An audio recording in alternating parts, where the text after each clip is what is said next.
An early morning fire in Philadelphia has killed more than a dozen people, including several children. The fire broke out this morning in a city-run row home in the Paramount section of Philadelphia. 13 people were killed, including 7 children. Flames shot through windows on the second and third floors as firefighters arrived at the scene.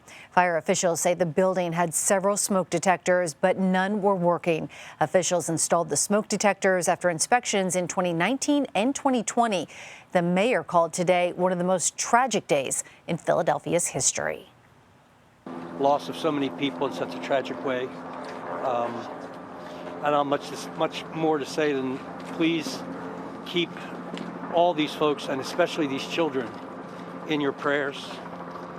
Losing so many kids is just devastating. Fire crews say the fire is not necessarily considered suspicious, but that they are investigating its cause. Reporter Matt Petrillo from our Philadelphia station KYW joins us now. Matt, the mayor has called today's fatal fire an historic tragedy in Philadelphia. How are the people that you've been speaking with reacting?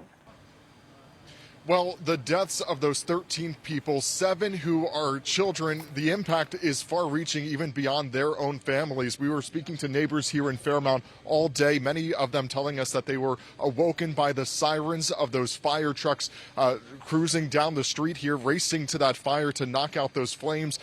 Police were here. There was a large presence of law enforcement for much of the morning today. They are still out here.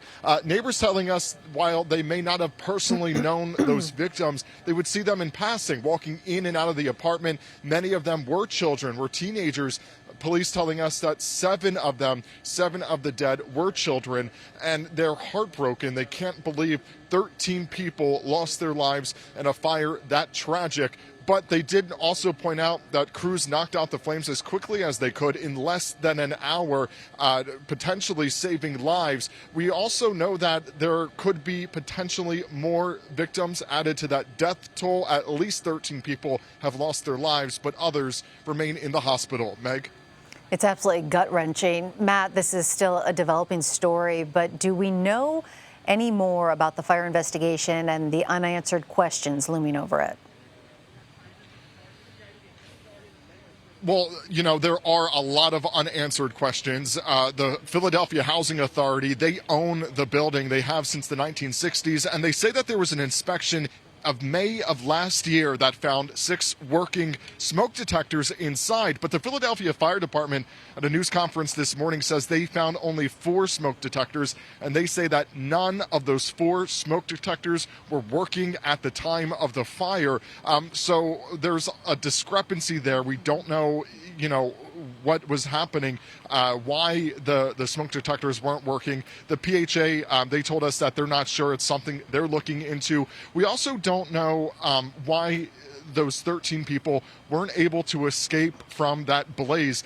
The fire started on the second floor of that home. So the people who were on the first floor, it's an apartment on each floor, they were able to get out of the building in time, but those on the second and third floors, they lost their lives tragically, at least 13 of them.